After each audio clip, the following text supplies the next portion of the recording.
या child centred education करें? पहले प्याजे करेंगे फिर चाइल्ड सेंटर्ड एजुकेशन कर लेंगे। प्याजे, वाइगोस्की, कोलबर्ग, फटाफट से समझते हैं इनको 2 मिनट के अंदर। ठीक, उदय सर की कल है क्लास, उनका भी एक बड़ा सेशन होगा। देखो, प्याजे ने कॉग्निटिव डेवलपमेंट की थ्योरी दी है जिसका दूसरा नाम है इंटेलेक्चुअल डेवलपमेंट। इन्होंने इंटेलेक्चुअल डेवलपमेंट की स्टेजेस दी हैं, ये बात आप याद रखेंगे। प्याजे एक स्विस साइकोलॉजिस्ट थे, इन्होंने बच्चे को एक्टिव कंस्ट्रक्टर कहा, एक्टिव कंस्ट्रक्टर या एक्टिव बिल्डर कहा, नॉलेज का सक्रिय निर्माता। एक्टिव बिल्डर या नॉलेज का सक्रिय निर्माता। ठीक, एक्टिव बिल्डर या constructor of knowledge. Little scientist है बच्चे, क्या है? नन्हे वैज्ञानिक हैं, नन्हे वैज्ञानिक हैं, लिटिल साइंटिस्ट हैं, क्योंकि वो एक्सप्लोर करते हैं, अपनी सराउंडिंग को एक्सप्लोर करते हैं। उनको आप कभी भी आपने बचपन में भी देखा होगा, खुद को वो बैठते नहीं है, अगर पेन मिल गया तो उसको खोल के देख रहे हैं, एक्टिविटी कर रहे हैं और अपनी समझ का निर्माण कर रहे हैं, अपने संज्ञान का निर्माण कर रहे हैं, किससे? एक्टिविटी करके। ऐसा कहते हैं प्याजे। बेसिकली प्याजे कंस्ट्रक्टिविज्म को बिलोंग करते हैं, रचनावाद को, जो ये मानता है कि टीचर फैसिलिटेटर है, कोई ज्ञान को भरने वाला नहीं है। रचनावादी है प्याजे एक, और ये कहते हैं कि टीचर फैसिलिटेट करेगा। वर्बल टीचिंग की इंपॉर्टेंस को इन्होंने बहुत ज्यादा नहीं बताया। ठीक है बात? अगर बात करें तो इन्होंने कहा है कि जो प्याजे की थ्योरी है वो ये बताती है कि बच्चों जो है मेंटल कॉग्निटिव स्ट्रक्चर के साथ जन्म लेते हैं, जिसको स्कीमा कह रहे हैं हम। स्कीमा कह रहे हैं मेंटल स्ट्रक्चर्स को, मेंटल स्ट्रक्चर्स को स्कीमा कहते हैं हम। ठीक है बात? जो मानसिक संरचनाएं हैं हमारे दिमाग में, आप मुझे देख के पहचान पा रहे हैं, इसका भी एक स्कीमा आपके ब्रेन में होगा।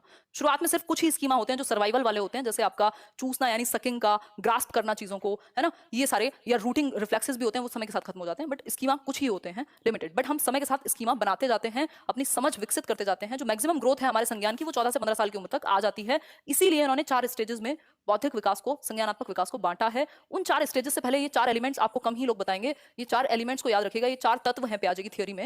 ये स्टेजेस नहीं है बट ये महत्वपूर्ण है। ये स्टेजेस नहीं है बट ये महत्वपूर्ण है। पहला है मैचुरेशन यानी परिपक्वता। बच्चे का इन्होंने हेरिडिटी को महत्व दिया है बहुत ज्यादा, हेरिडिटी को महत्व दिया है प्याजे ने, ये बात आप याद रखिएगा। ये कहते हैं यदि बच्चा परिपक्व ही नहीं है अपनी स्टेज के अकॉर्डिंग तो उसको आप नहीं सिखा सकते, है ना, तो उसका जेनेटिकली परिपक्व होना जरूरी है। फिर है एक्सपीरियंस यानी अनुभव, एक्टिविटी करना जरूरी है बच्चे का, जिसकी वजह से वो नॉलेज को कंस्ट्रक्ट कर पाएगा। दूसरी बात, तीसरी बात है सोशल इंटरेक्शन यानी सामाजिक अंतःक्रिया, सामाजिक अंतःक्रिया। ठीक, सामाजिक अंतःक्रिया। और मतलब सोशल इंटरेक्शन को बहुत महत्व नहीं दिया बट दिया है, तो इस बात को आप बिल्कुल इग्नोर नहीं करेंगे कि सोशल इंटरेक्शन को महत्व ही नहीं दिया। इक्विलिब्रेशन यानी बैलेंस की स्थिति, है ना, इक्विलिब्रेशन मतलब इसमें पूरी प्रोसेस है अडेप्टेशन की और ऑर्गेनाइजेशन की। इस अडेप्टेशन में ही आप एसिमिलेशन और एकोमोडेशन पढ़ते हैं, ज्यादा डीप हो जाएगा, इतना बस आप याद रखेंगे। सिंपल बात है, कोई दिक्कत परेशानी इस बात को समझने में आपको नहीं होगी। ठीक है, देखिए एसिमिलेशन और एकोमोडेशन को फटाफट से समझते हैं। देखो स्कीमा कोई भी पूछेगा तो आप कहेंगे हमारे ब्रेन में मेंटल पॉकेट्स हैं, मेंटल स्ट्रक्चर्स बने हुए हैं जिनको हम स्कीमा कह रहे हैं, है ना। अगर मैं बात करूं तो इसमें एसिमिलेशन क्या है, सिंपल याद रखेंगे, नई इंफॉर्मेशन को ऐड करना, या एग्जिस्टिंग स्कीमा में जो आपका स्कीमा बना हुआ है, स्कीमा को स्कीमा ही कहेंगे हिंदी में भी, एग्जिस्टिंग स्कीमा में कुछ भी ऐड करना, एसिमिलेशन, आत्मसात करना। आपको किसी ने बताया ये बिल्ली होती है, आपने कहा ठीक है, ठीक। एकोमोडेशन क्या है, जब आप समायोजन करते हैं, बदलाव करते हैं अपने एग्जिस्टिंग स्कीमा में। जब आप ऐड कर ले रहे हैं तो एसिमिलेशन, लेकिन जब आपको एडजस्ट करना पड़े, मैनिपुलेट करना पड़े, है ना, एडजस्ट करना पड़े, मैनिपुलेट करना पड़े, मॉडिफाई करना पड़े, याद रखिएगा ये चीजें, मॉडिफाई करना पड़े, तब क्या होगा, तब ये एकोमोडेशन होगा। एक बच्चे को, चाय पियेंगे पियेंगे, एक बच्चे को किसी ने बताया हुआ था कि भाई बिल्ली होती है, एक कैट होती है, उसने कहा ठीक है कैट होती है, उसका कैट का एक स्कीमा बना हुआ है, ठीक है। उसने एक कैट को, दूसरी कैट देखी और ऐड कर लिया, इसमें एसिमिलेशन हो गई। उसने देखा एक ब्लैक कलर की कैट थी, एक व्हाइट थी, एक ये थी, उसने एसिमिलेट कर लिया, कोई दिक्कत नहीं, एसिमिलेशन है, ऐड कर लिया। अब एक दिन बच्चे ने कुत्ते को देखा, ये बहुत ही बेसिक सा एग्जांपल है, जो बहुत घिसा पिटा एग्जांपल कहेंगे बट समझ में आ जाता है इससे। तो एक दिन उसने कुत्ते को देखा और देखा कि यार ये भी बड़ी बिल्ली है, इसके भी 4 पैर हैं, इसकी भी एक पूंछ है, तो इसको भी बिल्ली कहते हैं, है ना, उसको भी बिल्ली कहते होंगे, तो बड़ी बिल्ली कह दिया। फिर किसी और ने बताया कि भाई ये ना बिल्ली नहीं है, ये कुत्ता है, और कुत्ता अलग होता है, ये भौंकता है, इसके अलग फीचर्स हैं। अब बच्चे के दिमाग में डिसइक्विलिब्रियम क्रिएट हो गया। जब तक उसको बिल्ली को बिल्ली पता था तो इक्विलिब्रेशन था, दिमाग में बैलेंस था। इक्विलिब्रेशन का मतलब है जो आपके दिमाग में है, जो आपके स्कीमा में है और जो बाहर की दुनिया में है, वो बैलेंस में है। जब नई सिचुएशन आई, जब उसने कुत्ते को देखा और किसी ने कहा ये बिल्ली नहीं है, ये तो कुत्ता है, अब उसको पता नहीं कुत्ता क्या है, तो डिसइक्विलिब्रियम, डिसबैलेंस हो गया। अब जब वो समायोजन कर लेगा, एडजस्ट कर लेगा और समझ लेगा कि देखो इसको मॉडिफाई करके या तो नया स्कीमा बनाएगा या फिर पुराने में परिवर्तन कर लेगा, तो इसको हम एकोमोडेशन कह लेंगे कि हाँ भाई कुत्ता जो है वो डिफरेंट होता है। ठीक हो गई बात, कोई दिक्कत नहीं। अशोक वर्मा बहुत बढ़िया, आगे बढ़ जाए। सिंपल, आपको 2 वर्ड भी याद रखोगे ना तब भी क्वेश्चन 90% केसेस में तो गलत नहीं होगा। एसिमिलेशन में आप ऐड करते हैं नई इंफॉर्मेशन को एग्जिस्टिंग स्कीमा में, न्यू इंफॉर्मेशन एग्जिस्टिंग स्कीमा में जो पहले से बना हुआ स्कीमा है, और एकोमोडेशन में आप एडजस्ट करते हैं, एकोमोडेट करते हैं, है ना, एडजस्ट करते हैं, एकोमोडेट करते हैं, एकोमोडेशन में आप एड करते हैं नई इंफॉर्मेशन को एग्जिस्टिंग स्कीमा में जो पहले से बना हुआ स्कीमा है, और एकोमोडेशन में आप एडजस्ट करते हैं, एकोमोडेट करते हैं, है ना, मॉडिफाई करते हैं, ये सारी चीजें होती हैं। ठीक होगी बात? हाँ, साइकिल से आप स्कूटी चलाना सीख रहे हैं बिल्कुल। अब इनकी 4 स्टेजेस हैं, फटाफट से याद रखेंगे। SPCF, इसकी फुल फॉर्म कई लोग बनाते हैं, some people can't focus, but इतनी कहानी याद रखने से अच्छा है आप SPCF याद रख लीजिए। यानी पहली स्टेज है सेंसरी मोटर, जो जन्म से 2 वर्ष होती है। फिर प्री ऑपरेशनल, पूर्व संक्रियात्मक, गत्यात्मक कहते हैं पहली अवस्था को सेंसरी मोटर को। नेक्स्ट स्टेज है कॉन्क्रीट ऑपरेशनल, यानी कॉन्क्रीट ऑपरेशनल का मतलब क्या है, मूर्त संक्रियात्मक, 7 से 11 वर्ष। फॉर्मल ऑपरेशनल यानी औपचारिक संक्रियात्मक, 11 से 15 वर्ष। ठीक होगी बात? कोई दिक्कत परेशानी इस बात को समझने में? मेरे ख्याल में तो नहीं हुई होगी। किसी को नींद आ रही है तो वो सो सकता है, कोई दिक्कत नहीं है, कल रिकॉर्डेड वीडियो मिल जाएगी, बट लाइव देखोगे तो फायदा ज्यादा है। ठीक है बात? अगर मैं बात करूं तो SPCF, ठीक, ये स्टेज में भी कई बार सिंपल क्वेश्चन पूछ लेता है, कॉन्क्रीट ऑपरेशनल की स्टेज कौन सी है, 7 से 11 वर्ष का बच्चा कौन सी स्टेज में आएगा? सिंपल होगा, 7 से 11 कॉन्क्रीट ऑपरेशनल है। क्लियर हो गई बात? आगे बढ़ेंगे नेक्स्ट पे। सेंसरी मोटर स्टेज की यदि मैं बात करूं, सेंसरी मोटर यानी गत्यात्मक, इंद्रिय गामक अवस्था भी बोल देते हैं इसको, इंद्रिय गामक, इंद्रिय गामक, ठीक, इंद्रिय गामक, जन्म से 2 वर्ष, 0 to 2 ईयर्स भी बोल सकते हैं। कई लोग कहेंगे 0 तो होता ही नहीं है, बट जब तक 365 दिन नहीं होंगे तो कितने साल कहोगे इसको? 0 ही कहोगे, है ना? तो 0 to 2 ईयर्स कहेंगे इसको इंद्रिय गामक। ठीक, अगर मैं बात करूं तो इस स्टेज में सबसे बड़ी जो विशेषता है वो है ऑब्जेक्ट परमानेंस की। इसको भी टेढ़ा मेढ़ा बता दिया जाता है, बट सच यही है कि ऑब्जेक्ट परमानेंस, अगर आप कोई भी ऑथेंटिक किताब खोल के देखेंगे तो आपको पता लग जाएगा। 8 महीने के बाद धीरे धीरे आना शुरू हो जाता है, बाकी आपका 18 से 24 महीने में तो बिल्कुल आ जाता है ऑब्जेक्ट परमानेंस, 2 साल तक आते आते। लेकिन देखो, यही वो स्टेज है जब वस्तु स्थायित्व को लैक करता है बच्चा, और यही वो स्टेज है जब वस्तु स्थायित्व आ जाता है इस स्टेज के अंत तक। ठीक है बात? ऑब्जेक्ट परमानेंस क्या है? Out of sight out of mind नहीं होगा, मतलब बच्चा जो है वो बहुत ज्यादा उसके दिमाग में चीजें, मेंटल रिप्रेजेंटेशन नहीं रहती। जब वो छोटा है 6 महीने का, वो एक पेन से खेल रहा होगा या उसके हाथ में होगा, आपने ले लिया, वो रोएगा नहीं। लेकिन जब वो इस पेन के लिए रोने लग जाए कि मेरा खिलौना कहाँ है, तो सिंपल सी बात है, क्या हुआ है, उसके दिमाग में मेमोरी डेवलप हो गई। अब out of sight out of mind नहीं होता, अब ऑब्जेक्ट परमानेंट हो गया दिमाग में। तो ऑब्जेक्ट परमानेंस आपका इसी अवस्था में आ जाएगा, सेंसरी मोटर में ही। ठीक, एक और चीज है डेफर्ड इमिटेशन। डेफर्ड इमिटेशन की भी स्टेज यही है, विलंबित अनुकरण, क्योंकि अनुकरण की भी अवस्था है ना ये। डेफर्ड इमिटेशन, डेफर्ड इमिटेशन है, बच्चे ने देख लिया पापा क्या है, शेविंग कर रहे हैं यानी दाढ़ी बना रहे हैं, तो उसने देख लिया कोई दिक्कत नहीं। किसी और दिन पापा बाहर से आए और आपने देखा वो भी अपना वो लेकर के ब्रश और लगा हुआ है, क्योंकि उसने देखा था, विलंब करके उसके दिमाग में वो चीज रह गई और बाद में उसने अनुकरण कर दिया, इमिटेट कर दिया, नकल कर ली उसी चीज की। तो डेफर्ड इमिटेशन हो गया, सिंपल बात है। गोल डायरेक्टेड बिहेवियर भी आपका यही आएगा, गोल डायरेक्टेड बिहेवियर भी आपका यही आएगा, गोल डायरेक्टेड बिहेवियर यही आएगा। कोई बच्चे के सामने बॉटल रखी है, वो गया धीरे धीरे धीरे और बॉटल रखी थी टेबल पे, उसको उठाने पहुंच गया, वो उसके लिए गोल था, उसका उस डायरेक्शन में जाना गोल डायरेक्टेड बिहेवियर था। इसको कई लोग टेढ़ा मेढ़ा बता देते हैं, बट ये गोल डायरेक्टेड बिहेवियर इसी में आएगा। इसके अलावा अगर मैं बात करूं, बहुत सारे रिफ्लेक्स एक्शंस खत्म हो जाते हैं, जैसे पलकों का झपकना, हार्ट बीट, ये तो नॉर्मल हमेशा ही रहेंगे। लेकिन कुछ चीज जैसे रूटिंग रिफ्लेक्स होता है, अगर टच करोगे तो ऐसे ऐसे करेगा, फिर नहीं करता एक टाइम के बाद, इस स्टेज में ही वो खत्म हो जाएगा। ठीक हो गई बात? ये बेसिक सी बातें हैं, कोई दिक्कत परेशानी? नीलोफर कह रही है, धन्यवाद नीलोफर। और बताओ, सेंसेस, बिल्कुल ये एक बात मैंने अपनी बुक में भी लिखी हुई है, हालांकि उसको अपडेट करेंगे। Senses are teachers, senses are teachers. Senses क्या हैं? बच्चे की जो इंद्रियां हैं वही उसकी शिक्षक हैं। इसका मतलब समझने के लिए है कि बच्चा अपने सेंसेस और मोटर एक्टिविटीज, देखो सेंसरी मोटर का मतलब ही है, सेंसेस यानी अपनी ज्ञानेंद्रियां, जो उसके 5 सेंसेस हैं उनका प्रयोग करेगा अपनी समझ को बनाने के लिए। कैसे? देख करके, छू करके, फील करके, सुन करके वो अपनी समझ बनाएगा। दूसरा तरीका क्या है? मोटर एक्टिविटीज, फिजिकल एक्शंस करके, चल के, फिर के, दौड़ के, भाग के, जैसे भी, तो फिजिकल एक्शंस करके। तो सेंसरी मोटर स्टेज इसीलिए कहा जाता है इसको, क्योंकि सेंसेस और मोटर स्किल्स का यूज करेगा। जियो शेर, बहुत बढ़िया। चलिए आगे बढ़ते हैं। प्री ऑपरेशनल स्टेज, ये वो स्टेज है जहां प्री ऑपरेशनल का मतलब, ये ऑपरेशनल का मतलब है लॉजिक नहीं आया, लॉजिक से पहले की स्टेज। तो लॉजिक की कमी है यहाँ पे, लैक्स लॉजिक, ये कहेंगे हम, लैक्स लॉजिक, अभी लॉजिक नहीं आया। रिवर्सिबिलिटी की भी कमी है, लैक्स रिवर्सिबिलिटी। रिवर्सिबिलिटी का मतलब है बर्फ पानी बन सकती है और पानी बर्फ बन सकता है, इस बात को समझने में दिक्कत होगी उसको। ठीक है, अगर 200 ml पानी बच्चे के लिए इस बॉटल में डाल दिया जाए और 200 ml पानी ही इसमें हो, अगर मैं इसमें उसको पानी दूं तो उसको कम लगेगा, क्योंकि वो रिवर्स नहीं कर पाता अपने थॉट को कि क्वांटिटी सेम रहती है, यानी कंजर्वेशन नहीं आया अभी, अभी कंजर्वेशन नहीं आया। फिर है नेक्स्ट, फटाफट से बताओ, एनिमिस्टिक होगा, यानी निर्जीव चीजों को भी सजीव मानेगा। टेबल से चोट लग गई तो आपने टेबल के 2 थप्पड़ लगा दिए, उसको लगेगा अरे बहुत अच्छा मेरे बच्चे को मारा, तो उसको लगेगा हाँ सच में टेबल को चोट लगी होगी। फिर है नेक्स्ट चीज, एनिमिज्म के बाद अगर मैं बात करूं आपकी, ईगोसेंट्रिसिज्म। ईगोसेंट्रिसिज्म का मतलब है यानी अहम केंद्रित है, उसकी दुनिया उसी के चारों ओर घूमती है, उसको लगता है जैसा मैं फील करता हूं किसी चीज के बारे में वैसा ही सब फील करते हैं, जो खिलौने मुझे पसंद है वो सबको पसंद है, जो बातें मुझे पसंद है वो सबको पसंद है, मतलब वो सेंटर है यूनिवर्स का, ये वो मानेगा, यानी दूसरे के पर्सपेक्टिव को समझने में उसको दिक्कत होगी। ठीक, सिंबॉलिक थॉट भी यही आता है। नींद आ रही है क्या किसी को? बताओ एक बार, सिंबॉलिक थॉट, सिंबॉलिक थॉट, अभी चाय पी की एनर्जी आएगी, आप लोग भी पी लो, जाओ। सिंबॉलिक थॉट यानी सिंबल्स, लैंग्वेज के थ्रू ABCD सीखना, ये सीखना, वो सीखना, ये भी यहीं से आएगा, उसमें कोई दिक्कत नहीं है। सिलेबस तो खत्म करके जाएंगे चाहे पूरी रात निकले, ठीक है बात। सिंबॉलिक थॉट भी यहीं आएगा। एक होती है इलॉजिकल या ट्रांसडक्टिव रीजनिंग, उसमें बहुत ज्यादा लॉजिक नहीं होता, ठीक, इतनी बातें याद रखोगे चल जाएगा, कोई दिक्कत नहीं है। आगे बढ़ेंगे। देखो ये जो रिवर्सिबिलिटी है ना, ये रिवर्सिबिलिटी नहीं आई, दोनों ग्लासेस में बराबर पानी था, ये प्याजे का ओरिजिनल एक्सपेरिमेंट था।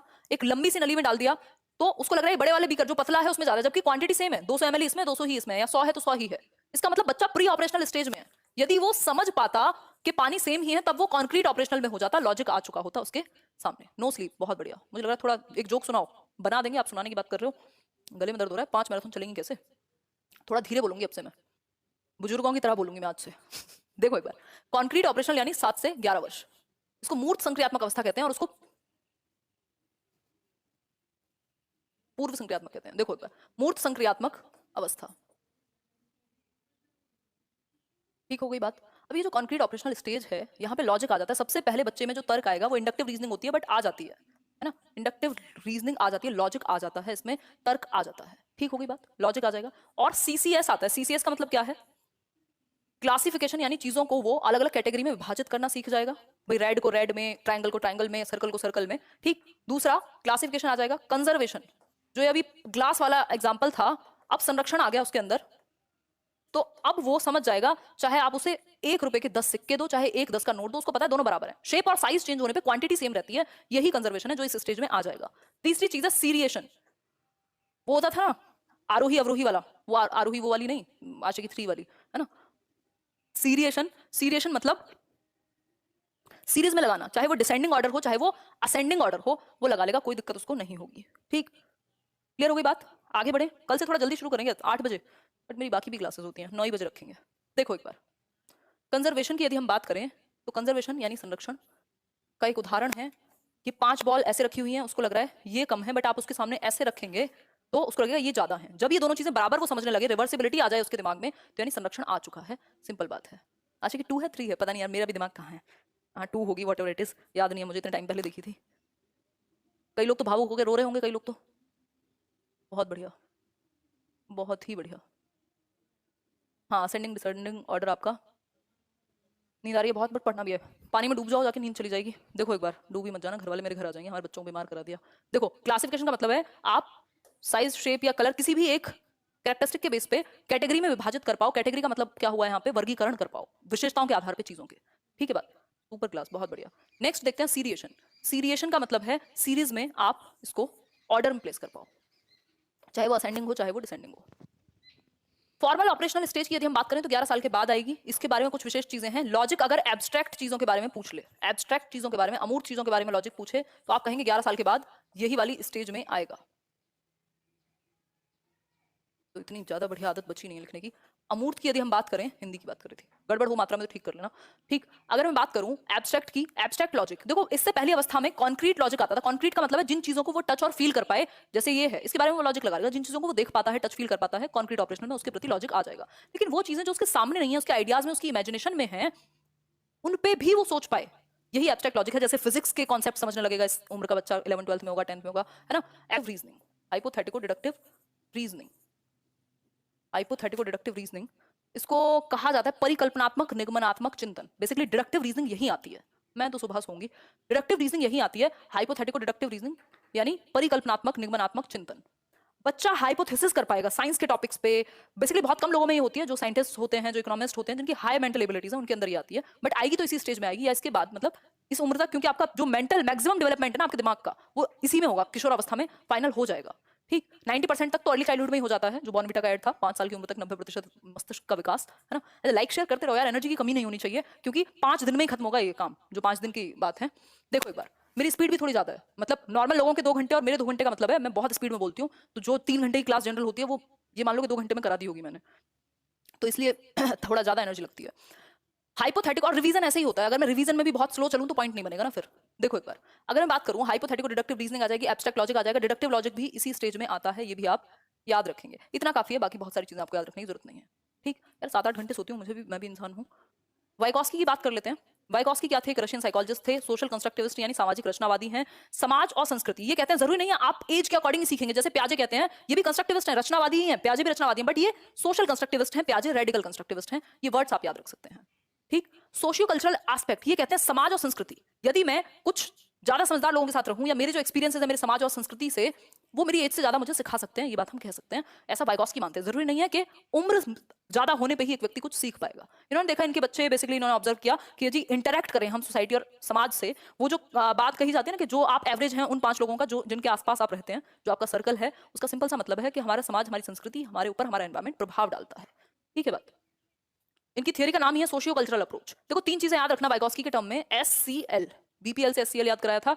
सोशल इंटरेक्शन यानी सामाजिक अंतःक्रिया, जब बच्चा सोशली 2 या 2 से अधिक लोगों से इंटरेक्ट करेगा, यानी ग्रुप लर्निंग को वाइगॉस्की बहुत ही महत्व देते हैं कि बच्चों को ग्रुप में सिखाओ, पीयर लर्निंग, एक दूसरे के साथ सीखें, असिस्टिव लर्निंग या असिस्टिव टीचिंग जिसमें टीचर मदद करे या कोई भी वो व्यक्ति जो उससे ज्यादा जानता हो वो असिस्ट करे।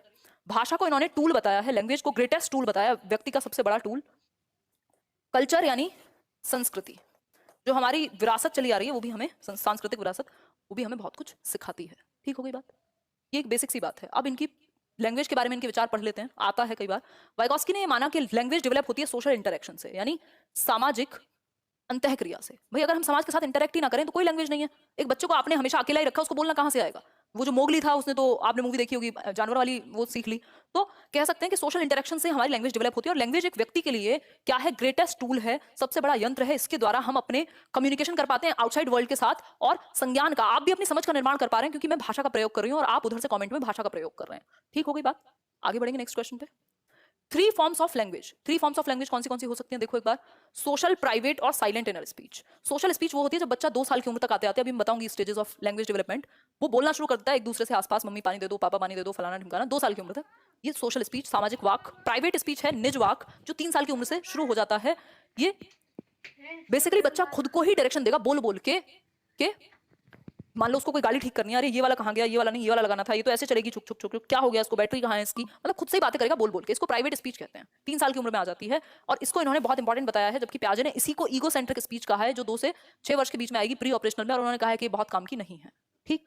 साइलेंट इनर स्पीच की यदि मैं बात करूं तो ये आपकी एक ऐसी स्पीच है जब आप मन में, अभी मैं मन में क्या सोच रही हूं आपको नहीं पता, बात तो कर रही हूं मैं खुद से, यानी साइलेंट इनर स्पीच हो गई। 7 साल की उम्र तक ये आ जाती है, जब अंडरग्राउंड चली जाए प्राइवेट स्पीच, अंदर ही चली जाए, बाहर बोलने की जरूरत ना पड़े, इसी को हम साइलेंट इनर स्पीच कहते हैं। 3 टाइप्स ऑफ स्पीच यही थे। अब 3 और इंपॉर्टेंट चीजें हैं, वाइगॉस्की खत्म हो जाएंगे, ऑलमोस्ट खत्म की ओर ही हैं हम, अभी तो नहीं, अभी तो 1 घंटा और लगेगा मुझे लग रहा है। देखो एक बार, अगर मैं बात करूं जोन ऑफ प्रॉक्सिमल डेवलपमेंट यानी ZPD, ये वो दायरा है जहां बच्चे का मैक्सिमम डेवलपमेंट या प्रॉक्सिमल डेवलपमेंट, संभावित विकास हो सकता है, ये वो दायरा है। बट अकेले नहीं, किसी की मदद अगर उसको मिल जाए तो। स्कैफोल्डिंग क्या है? स्कैफोल्डिंग ढांचा या मदद कहते हैं इसको, टेम्परेरी हेल्प करेंगे। जैसे आपने साइकिल चलाना सीखा होगा, साइकिल चलाना आपके जोन ऑफ प्रॉक्सिमल डेवलपमेंट में था, आपके दायरे में था, सीखने के संभावित विकास के क्षेत्र में था कि आप साइकिल चलाना सीख लेंगे। अब सीखेंगे कैसे? अकेले नहीं, अकेले हो सकता है आप पकड़ते हो और गिर जाते हो। ठीक, तो किसी की मदद से, स्कैफोल्डिंग, जब टेम्परेरी हेल्प आपको मिले, पीछे से कोई पकड़ेगा, आप चलाएंगे, फिर वो धीरे धीरे छोड़ता जाएगा जैसे जैसे आप खुद करते जाएंगे, मतलब टेम्परेरी हेल्प। ऐसा थोड़ी आपको साइकिल चलाने आ गई और एक व्यक्ति पीछे ही दौड़ रहा है हमेशा से, नहीं है पॉसिबल। सिंपल बात है, टेम्परेरी हेल्प उतने समय तक जितने समय तक आप खुद नहीं करना सीख जाते। जैसे कोई हिंट दे दिया टीचर ने, कोई हाफ सॉल्व प्रॉब्लम दे दी, कोई क्लू दे दिया, ये सारी चीजें स्कैफोल्डिंग में आती हैं। अब ये देगा कौन स्कैफोल्डिंग? स्कैफोल्डिंग देगा कोई भी आपसे ज्यादा जानने योग्य व्यक्ति, यानी मोर नॉलेजेबल अदर, जो आपसे ज्यादा जानता हो, वो आपसे उम्र में छोटा हो, उम्र में बड़ा हो, क्योंकि वाइगॉस्की की थियरी उम्र की बात नहीं करती, इन्होंने स्टेजेस की बात उस तरीके से नहीं की है, ये हम कह सकते हैं। बिल्कुल आज पूरी फॉर्म में कहेंगे, इन्होंने स्टेजेस की बात उस तरीके से नहीं कही है। तो ये कहते हैं कि चाहे आपसे छोटा हो चाहे आपसे बड़ा हो, अगर ऐसा होता तो शायद आप में से 60% लोग मुझसे काफी बड़े हैं, 25 से 34 साल के लोग हैं जो चैनल पे, 60% से ज्यादा लोग हैं, तो कोई अधिकार नहीं होता मुझे यहाँ आने का। बट अगर किसी एक विशेष क्षेत्र में कोई छोटा भी आपसे ज्यादा जानता है तो आप सीख सकते हैं, है ना। आजकल माँ बाप बहुत अच्छा एग्जांपल है, उनको फोन चलाना नहीं आता, बच्चों को फोन चलाना आता है, बच्चे मोर नॉलेजेबल अदर बन जाते हैं उनके लिए, उनको सिखा देते हैं, तो वो मोर नॉलेजेबल अदर हो गए। एज का कोई मतलब नहीं है, बस मतलब इतना है जिस पक्ष को वो सीख रहे हैं उस पक्ष को, कोई कह रहा है 36 ईयर्स, बहुत बढ़िया, उस पक्ष में वो बेहतर हो। तो मेरी सीडी भी बेहतर है, मुझे फर्क नहीं पड़ता, मेरी रीजनिंग खराब है तो, वैसे रीजनिंग खराब नहीं है, बट मैथ्स अगर बहुत टच में नहीं है तो है, तो हो सकता है आप मुझे रीजनिंग सिखा सकते हो और मैं आपको सीडीपी सिखा सकती हूँ, तो मैं मोर नॉलेजेबल बन गई, आपकी मोर नॉलेजेबल अदर बन गई, कहां पर? किसी एक विशेष क्षेत्र में। और इस क्षेत्र में जब मैं आपको ये मदद दूं तो आपका दायरा बढ़ जाएगा सीखने का। आप सीटेट क्रैक कर सकते थे, ये आपके जोन ऑफ प्रॉक्सिमल डेवलपमेंट में था, आपको एक टेम्परेरी हेल्प चाहिए थी जो आपको लेट्स लर्न से मिल गई, है ना। ये जो टेम्परेरी हेल्प थी ये मोर नॉलेजेबल अदर देगा, लेट्स लर्न हो सकता है मैं हो सकती हूँ कोई भी, ठीक, कोई 21 साल का भी है, बहुत बढ़िया, अभी तो आपने जन्म ही लिया है। देखिए एक बार, ZPD ये दायरा है कि बच्चा साइकिल चलाना सीख सकता है। स्कैफोल्डिंग ये प्रोसेस है, प्रोसेस को स्कैफोल्डिंग कहते हैं, याद रखना प्रक्रिया है टेम्परेरी हेल्प की। और ये मोर नॉलेजेबल अदर उसके पिताजी हैं जो उसको सिखा रहे हैं। ये स्कैफोल्डिंग हटा ली जाएगी जैसे ही वो खुद सीखने लग जाएगा साइकिल को। ठीक है बात, आगे बढ़ जाएंगे नेक्स्ट क्वेश्चन पे। कोहलबर्ग को समझ लेते हैं, चलिए शुरुआत करते हैं। देखो आ जाओ इधर, आ जाओ, पॉजिटिव रहा करो, मेहनत करो यार, और क्या है लाइफ में। देखो कोहलबर्ग्स मॉरल डेवलपमेंट, कोहलबर्ग ने अपना नैतिक विकास का एक सिद्धांत दिया। इन्होंने बहुत सारे लोग लिए, सैंपल्स लिए, जिसमें मेल सैंपल्स ही थे, यानी ऐसे ही लोग थे जो मेल थे, यानी पुरुषों को ही लिया, या कहूँ लड़कों को ही लिया अपने सैंपल में, जिसपे इन्होंने थियरी बेस्ड की या बनाई। अगर मैं बात करूं तो इस थियरी को इसी वजह से, क्योंकि सिर्फ मेल सैंपल्स ही थे, जेंडर बायस्ड थियरी कहा जाता है, क्योंकि महिलाओं के पर्सपेक्टिव को इसमें लिया ही नहीं गया, महिलाओं के पर्सपेक्टिव को इसमें लिया ही नहीं गया। ठीक है, मतलब फुर्सत तो है ही नहीं, 10 तारीख से वो बैच हो जाएगा पेडागोजी वाला, नहीं तो ऐसा मन कर रहा था कि अब सीटेट देके मतलब आप लोग दें और मैं आराम करूं कुछ महीने। देखो एक बार, अगर मैं बात करूं, जेंडर बायस्ड थियरी है ये एक, और ऐसा किसने कहा है? कैरल ग्लीगन ने कहा है। कैरल ग्लीगन एक महिला है, इन्हीं की स्टूडेंट थी, अभी भी हैं। कैरल ग्लीगन ने कहा है, ग्लीगन के ये थियरी जो है वो लिंग पूर्वाग्रह, लिंग पक्षपात किया गया है, महिलाओं के पॉइंट ऑफ व्यू को देखा ही नहीं गया। महिलाएं ज़्यादा इमोशनल होती हैं, उनकी जो अप्रोच है मॉरल डिसीजंस लेने की वो डिफरेंट हो सकती है, बट इन्होंने सिर्फ पुरुषों को ही महत्व दिया। हाथरस से देख रहे हैं कोई, कैलकाटा से, बहुत बढ़िया। अब आ जाओ इधर, मॉरलिटी की बात करें तो बहुत अमेजिंग टॉपिक है। मॉरलिटी की बात करें, मॉरलिटी क्या है? नैतिकता। बताइए एक बार, नैतिकता क्या है? नैतिकता क्या है ये बता दीजिए, व्हाट इज नैतिकता, बताइए जरा। जम्मू आई थी मैं, आऊँगी एक टाइम के बाद, थोड़ा टीचिंग से ब्रेक लेके, ब्रेक क्या संन्यास भी ले सकते हैं, अभी तो टाइम है, अभी तो मैं बहुत छोटी हूँ। बताओ एक बार, तब घूमेंगे मजे से, मीटअप करेंगे। नैतिकता की यदि बात की जाए तो नैतिकता वो रूल्स या प्रिंसिपल्स हैं जो समाज ने सही और गलत के बारे में बनाए हैं कि भाई ये सही है और ये गलत है, ये राइट वे है और ये रॉन्ग वे है। ये जो प्रिंसिपल्स निर्धारित किए हैं सही और गलत के, इन्हीं को हम नैतिकता कहते हैं। जैसे झूठ बोलना समाज में गलत माना जाता है, सच को सही माना जाएगा, है ना, और ऑनेस्टी को सही माना जाएगा, बेईमानी को गलत माना जाएगा। तो हर कोई ऑनेस्ट ही बन के दिखाता है, बेशक अंदर से बेईमान क्यों ना हो, क्योंकि नैतिक तरीके से लोग उसको एक्सेप्ट नहीं करेंगे। अगर कोई आके ये कहे मैं सच में बहुत खराब इंसान हूं, कोई मानेगा? सॉरी, कोई चाहेगा उससे कोई मतलब रखना? नहीं, तो फिर उसका मतलब कैसे पूरा होगा? तो ये दिखावा एक अलग चीज हो गई, बट मॉरलिटी का मतलब है जो समाज ने कुछ प्रिंसिपल्स को निर्धारित किया है सही और गलत के बेसिस पे। ठीक, अगर मैं बात करूं मॉरल रीजनिंग की, यानी नैतिक तर्क की, तो मॉरल रीजनिंग क्या है? अब इसमें कोई कंफ्यूज था, कल मेरे से 2-3 बार पूछा था किसी ने। मॉरल रीजनिंग यानी नैतिक तर्कना या तर्क। ठीक, नैतिक तर्क वो चीज है जिसमें आप रीजन लगा रहे हैं, जिसमें आप रीजन या लॉजिक लगा रहे हैं, थिंकिंग है ये। मॉरल रीजनिंग का सिंपल मतलब है थिंकिंग। भाई रीजनिंग में आप कह रहे हो ये रास्ता सही है, लव मैरिज करें कि अरेंज करें या क्या करें, तो इसमें आप जब या तो लव को चूज करोगे, या तो अरेंज को चूज करोगे, या तो झूठ बोलने को चूज करोगे, या तो सच बोलने को चूज करोगे, लेकिन आप कोई ना कोई थिंकिंग तो लगाओगे उसके पीछे कि क्या फर्क पड़ता है ना, पेरेंट्स तो मान ही जाएंगे, लाइफ तो मुझे जीनी है। ये थिंकिंग हुई, ये रीजनिंग हुई। तो जो नैतिक यानी मॉरल डिसीजन लेने में जो थिंकिंग आप इस्तेमाल करते हैं उसको मॉरल रीजनिंग कहा जाता है, उसको मॉरल रीजनिंग कहा जाता है। जो तर्क आप इस्तेमाल करते हैं किस चीज के लिए? जो तर्क आप इस्तेमाल करते हैं मॉरल डिसीजन लेने के लिए। ठीक है, आगे बढ़े। दूसरी चीज होती है मॉरल डिलेमा। मॉरल डिलेमा है नैतिक दुविधा। नैतिक दुविधा क्या चीज है? देखो, नैतिक दुविधा बहुत ही कॉम्प्लेक्स सिचुएशन होती है, जटिल सिचुएशन होती है, परिस्थिति होती है जिसमें आपको ये समझ में ना आए कि ये करूं या ये करूं। मान लीजिए 2 लोग हैं, आपके लव्ड वंस हैं, किसी एक को ही बचाना हो, नाव चल रही हो कहीं, किसको बचाएं? बहुत मुश्किल डिसीजन है ना, बहुत ज्यादा मुश्किल डिसीजन हो जाएगा, तो दुविधा है ना। आप एग्जाम देने जा रहे हैं और आपके किसी रिलेटिव का एक्सीडेंट हो गया, वो किसी और का हुआ हो तो आप वैसे भी इग्नोर कर देंगे। रिलेटिव वो वाले नहीं जो आपसे नंबर पूछते हैं आपके, वो वाले जो आपको एक आध पसंद हो। अब आप डिसाइड नहीं कर पा रहे हैं, आपका लास्ट अटेम्प्ट है यूपीएससी का या जिस भी एग्जाम का, आपकी एज निकलने को है, आपने देखा उनका एक्सीडेंट हो गया है, उनकी मृत्यु भी हो सकती है यदि आपने उनको हॉस्पिटल नहीं पहुंचाया तो, या आप उनको अटेंड करेंगे या एग्जाम के लिए भागेंगे क्योंकि आपकी लाइफ खराब हो सकती है। तो ये दुविधा है कि आप किस सिचुएशन में हैं, वो दुविधा है। अब इस दुविधा से निकलने के लिए, डिसीजन लेने के लिए कोई एक डिसीजन तो लेना पड़ेगा। जो भी आप डिसीजन लेने के लिए थॉट यूज करोगे, थिंकिंग लगाओगे, उसी को मॉरल रीजनिंग कहते हैं कि आपने तर्क क्या दिया। और ये रीजनिंग का ही सारा खेल है। और ये रीजनिंग कहां से आएगी? ये रीजनिंग बेस्ड होती है कॉग्निटिव मैच्योरिटी पे, यानी संज्ञानात्मक परिपक्वता पे।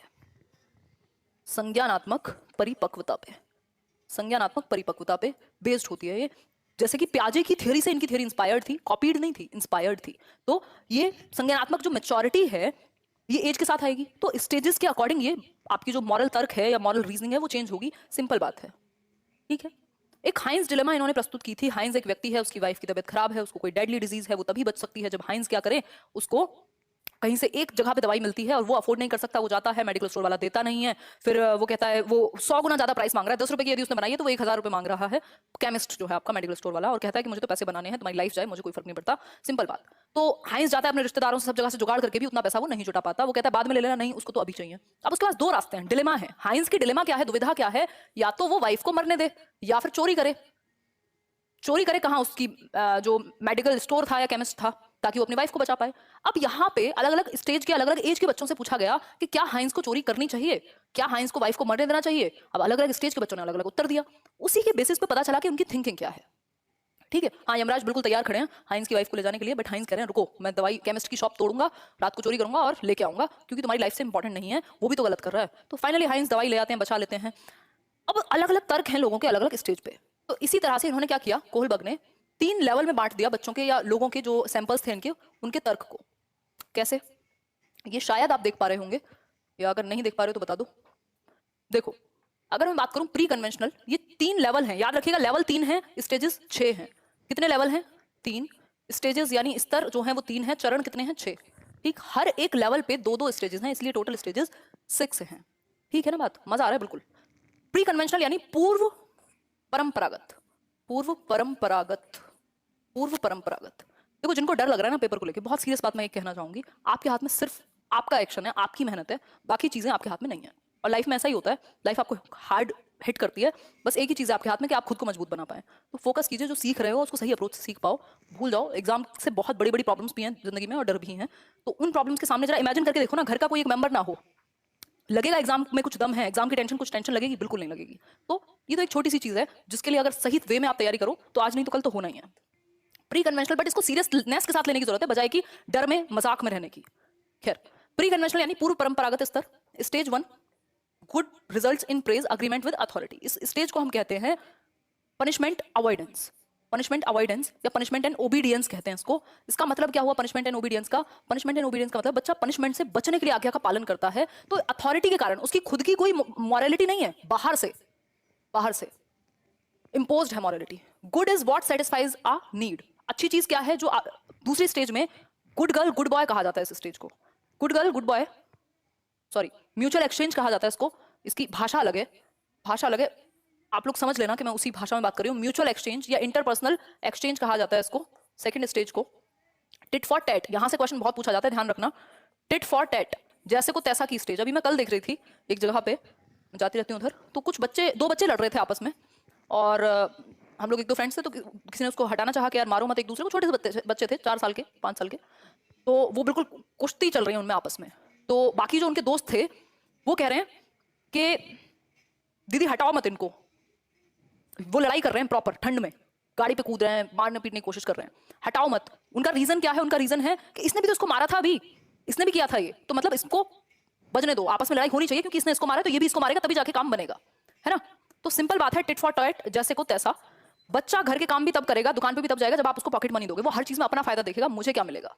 किसी बच्चे ने उसकी ज्योमेट्री बॉक्स ले ली तो उसको भी उससे कुछ चाहिए बदले में, अगर अदला बदली नहीं हुई तो उसके दिल को सुकून नहीं पड़ेगा। ठीक है बात। तो ऐसे बच्चे कहते कि उसको हाइंस को चोरी करके बट जेल चले जाना चाहिए था। ठीक है, आगे बढ़ेंगे। इस स्टेज के बच्चों की जो एज है वो कितनी होगी, जल्दी बताओ लिख के फटाफट से। इस स्टेज की, आप थोड़ा सा स्लो चलेंगे, इस स्टेज के बच्चों की जो एज है वो 4 से 10 वर्ष होगी, 4 से 10 वर्ष। ठीक है, 4 to 10 ईयर्स ऑफ एज के होंगे ये बच्चे, प्राइमरी स्कूल के होंगे, प्राइमरी स्कूल के। तो आपको कई बार हिंट लेना होता है, एग्जामिनर जब कहता है कि प्राइमरी स्कूल का बच्चा होगा, प्राइमरी स्कूल का बच्चा होगा, तो आप समझ जाएंगे प्री कन्वेंशनल लेवल में होगा भाई, 6 साल में 5 साल में फर्स्ट क्लास में तो जाएगा बच्चा, 4 से 10 साल। दूसरा कन्वेंशनल यानी पारंपरिक, पारंपरिक या कन्वेंशनल लेवल है जो परंपराओं के अनुसार चलने वाला। ठीक, अगर मैं बात करूं तो ये 10 से 13 वर्ष। ठीक, अब यहां बच्चा कहता है समाज में कुछ रूल्स बने हुए हैं, उन्हीं के अकॉर्डिंग चलेंगे। जैसे good results in being liked, good boy good girl. अगर तुम ऑनेस्ट हो, यदि तुम सच बोलोगे तुम्हारे माँ बाप तुम पे गर्व करेंगे, यदि तुम फर्स्ट आओगे तुम्हारे माँ बाप तुम पे गर्व करेंगे, लोग तुम्हें अच्छा कहेंगे, तुम्हें अच्छा लड़की अच्छी लड़की कहेंगे, आएंगे बुलंदशहर, बिल्कुल आएंगे, मीटअप करेंगे। देखो अभी अभी एग्जाम पे फोकस करो, तो तुम अच्छे कहलाओगे। दूसरों का प्रेज पाने के लिए जब वो कोई काम करता है, इसका आंसर गलत दिया होगा कई जगह पे, बट इसका आंसर ये है गुड गर्ल गुड बॉय, अच्छा लड़का अच्छी लड़की बनने के लिए दूसरों की नजरों में वो कोई काम करेगा बच्चा, तो कन्वेंशनल स्टेज है ये। ठीक, 4th स्टेज है good is going once duty. मतलब लॉ एंड ऑर्डर को फॉलो करना। अच्छा वो है जो नियमों का पालन करे। लॉ एंड ऑर्डर स्टेज, देखो इसके नाम कभी भी बदल सकते हैं, देखो आज ये बिल्कुल नाम बदले हुए हैं, बट आपको अंदाजा लगाना आ जाएगा अगर आपको समझ में आ गया तो। एमबी खत्म हो गया है, अभी 10 मिनट में आपका नेट वापस आ जाएगा, फिर आ जाना। देखो एक बार 12 बजे तो मिल ही जाएगा। अगर मैं बात करूं तो ये बेसिक बात हुई। तो इस स्टेज में जो मॉरलिटी है वो परंपराओं के अनुसार निर्धारित होती है, सोसाइटी के बेस्ड पे निर्धारित होती है। इससे पहले वाली स्टेज में आउटसाइड, जो बाहर की दुनिया, आउटसाइड वर्ल्ड से मॉरलिटी इंपोज की जाती है, खुद की कोई मॉरलिटी नहीं होती, नो सेल्फ मॉरलिटी। ठीक है बात। अगर मैं बात करूं नेक्स्ट की, तो पोस्ट कन्वेंशनल क्या है? पोस्ट कन्वेंशनल है स्वयं के द्वारा self chosen principles. Self chosen principles ये आप समझेंगे। कौन है दूध मांगोगे तो खीर दो, कहां से सीख रहे हो हैं? शौक खत्म नहीं हुए क्या सन्नी देओल के अभी? देखो एक बार, stage 5 good is arrived at by consensus, मतलब सोशल कॉन्ट्रैक्ट ओरिएंटेशन, यानी समाज में कुछ कॉन्ट्रैक्ट होते हैं उनको बदला भी जा सकता है यदि वो भले के लिए नहीं है। तो एम्बुलेंस आ रही है उसको रास्ता देना है तो रेड लाइट क्रॉस करना ठीक है, किसी के जिंदगी बच रही हो और झूठ बोलना पड़े तो ठीक है, यही है वो सोशल कॉन्ट्रैक्ट ओरिएंटेशन। कि समाज में नियम है बट इंडिविजुअल के भी कुछ अधिकार हैं, तो वो नियमों को भी सरपास किया जा सकता है या चेंज किया जा सकता है। स्टेज 6 है good is determined by individual ethical principles. जो अच्छा है वो डिसाइड करेगा एक इंडिविजुअल, जैसे नेल्सन मंडेला, महात्मा गांधी। अच्छा महात्मा गांधी में कौन सी इंटेलिजेंस पाई जाएगी गार्डनर के अकॉर्डिंग? बताना जल्दी, बहुत जल्दी से बताओ। महात्मा गांधी में, चलो मैं और आसान कर देती हूँ, इंटरपर्सनल पाई जाएगी, इंट्रापर्सनल पाई जाएगी, लिंग्विस्टिक पाई जाएगी, कौन सी पाई जाएगी? लिंग्विस्टिक, इंटरपर्सनल, इंट्रापर्सनल, बताओ। क्लास तो चलेगी 12:30 तक तो कम से कम, बताओ फटाफट से। हाँ क्या हो गया, कैसे बुलंदशहर के नारे लगा रहे हो, काले आम पे बैठे हो क्या है? बताओ एक बार। इंटरपर्सनल, इंट्रापर्सनल, लिंग्विस्टिक तीनों मिल जाएंगी, कोई दिक्कत नहीं है। इंटरपर्सनल सबसे मेन है क्योंकि उन्होंने लोगों को जोड़ा, हम आज तक उनको फादर ऑफ नेशन कह रहे हैं, मतलब इंटरपर्सनल। ठीक, वैसे लिंग्विस्टिक भी उनमें थी, अगर आप उनकी ऑटोबायोग्राफी पढ़ते हैं, पूरे वर्ल्ड में बहुत ही प्रभावी बायोग्राफीज में से एक है। इसके अलावा इंट्रा भी थी ऑब्वियसली, वो जो राइटर वाला एक एस्पेक्ट है वो वहीं से आएगा। ठीक, तो हम कहेंगे सबसे ज्यादा इंटरपर्सनल, फिर उसके बाद बाकी ऑप्शंस। प्रतिमा इसके लिए आप मेल कर दीजिए। हाँ बहुत बढ़िया, 1 मिनट रुक जाओ। चलो देखो एक बार, बहुत बढ़िया, आगे बढ़ जाएंगे। तो ये 6 स्टेज वो स्टेज है जब व्यक्ति पूरी दुनिया से लड़ जाएगा किसी के भले के लिए।